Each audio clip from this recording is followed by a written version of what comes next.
Na noite fria de 30 de maio de 2025, o Autódromo de Interlagos, em São Paulo, já estava silencioso. O barulho das motos havia se apagado e os corredores estavam quase vazios.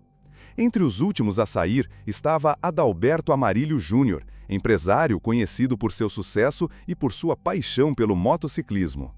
Pouco antes das 20 horas, Adalberto ainda enviou uma mensagem para a esposa: "Estou indo jantar em casa." Ele não sabia que aquelas seriam suas últimas palavras conhecidas. Horas depois, sua família já não conseguia contato. E, 4 dias mais tarde, o desfecho foi brutal.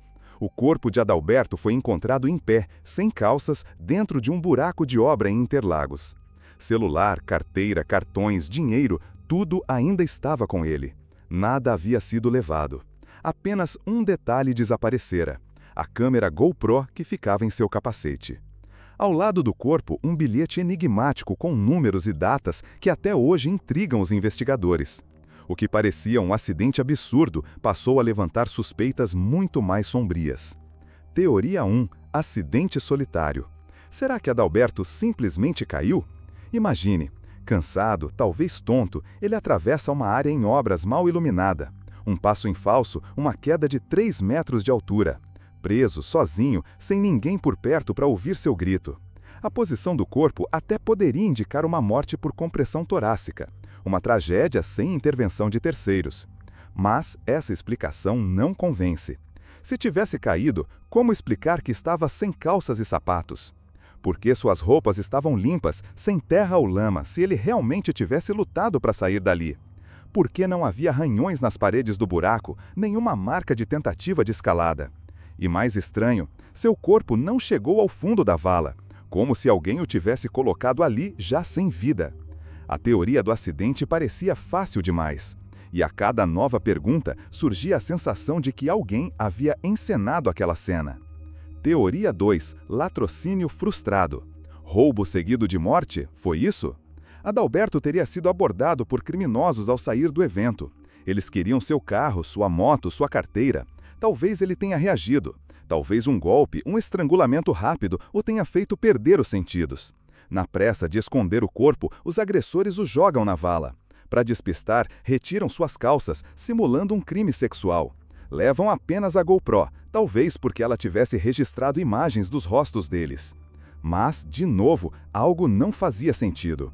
Se a motivação fosse roubo, por que deixar carro, celular, dinheiro, cartões, uma jaqueta cara, tudo intacto? Quem arrisca uma vida apenas para roubar uma câmera? E mais, o corpo estava a mais de 1 quilômetro de distância do estacionamento. Isso exigiria planejamento, e ladrões de ocasião dificilmente iriam tão longe. Teoria 3. Confronto com seguranças. E então veio a hipótese que mudou o rumo da investigação. O próprio DHPP revelou que o corpo de Adalberto tinha sinais claros de estrangulamento.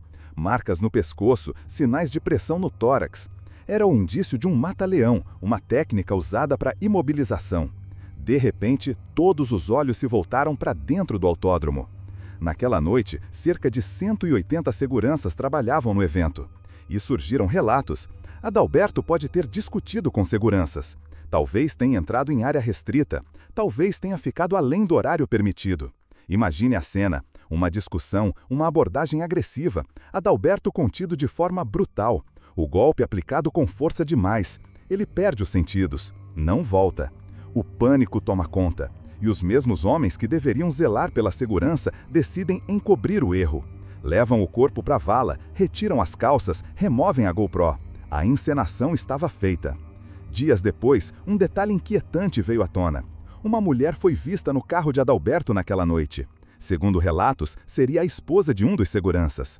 Se isso for verdade, estamos diante não apenas de um erro, mas de um crime passional disfarçado de acidente. A cada revelação, o mistério só se aprofundava. Quem estava escondendo a verdade? Quantos sabiam? E até onde essa rede de silêncio poderia ir? Roteiro, parte 2, caso Adalberto. Enquanto a polícia buscava respostas, mais detalhes começaram a emergir. O enigmático bilhete encontrado ao lado do corpo parecia uma pista deixada às pressas. Datas, números e símbolos que para muitos poderiam indicar uma mensagem codificada. Mas para a família, aquele bilhete tinha outro peso. Seria a prova de que Adalberto não estava sozinho e de que havia muito mais gente envolvida do que imaginavam. Teoria 4. A conspiração interna.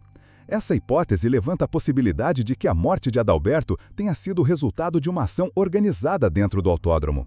Com tantos seguranças, trabalhadores e voluntários, seria impossível que ninguém tivesse visto nada. O sumiço da GoPro, justamente o único objeto levado, fortalece essa versão. O que Adalberto registrou naquela câmera? Será que ela contém imagens de um confronto? Rostos de seguranças? Ou até mesmo encontros proibidos dentro de Interlagos naquela noite? Se a GoPro realmente filmou algo comprometedor, a morte de Adalberto pode ter sido uma execução premeditada. E a encenação do corpo na vala seria apenas a parte final de um plano muito maior. Teoria 5. Crime passional. Um ponto que intriga os investigadores é a presença de uma mulher misteriosa no carro de Adalberto. Testemunhas dizem que ela seria a esposa de um dos seguranças. E aqui nasce outra possibilidade. Adalberto poderia ter sido alvo de uma armadilha passional. Talvez ele tenha se envolvido com a pessoa errada.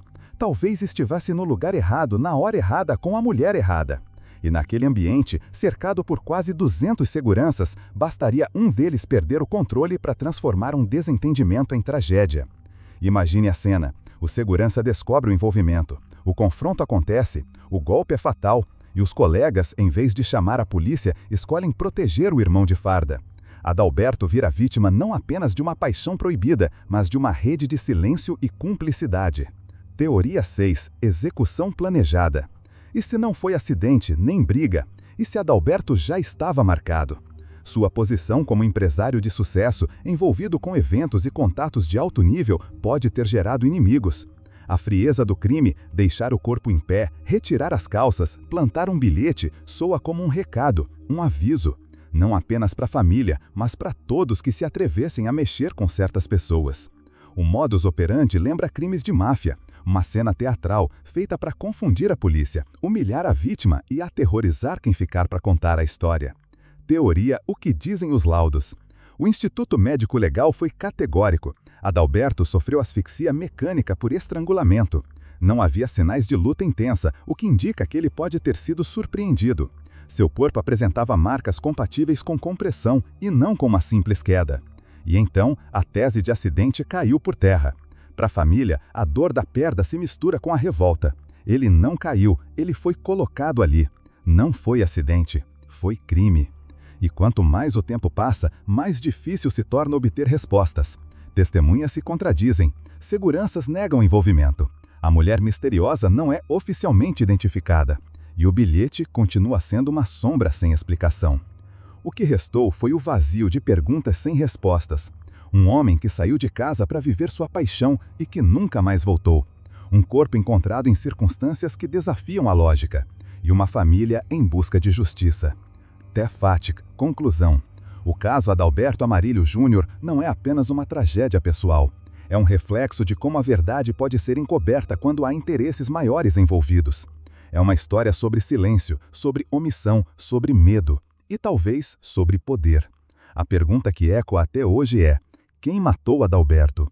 E por que até agora ninguém foi responsabilizado? E você, o que acha?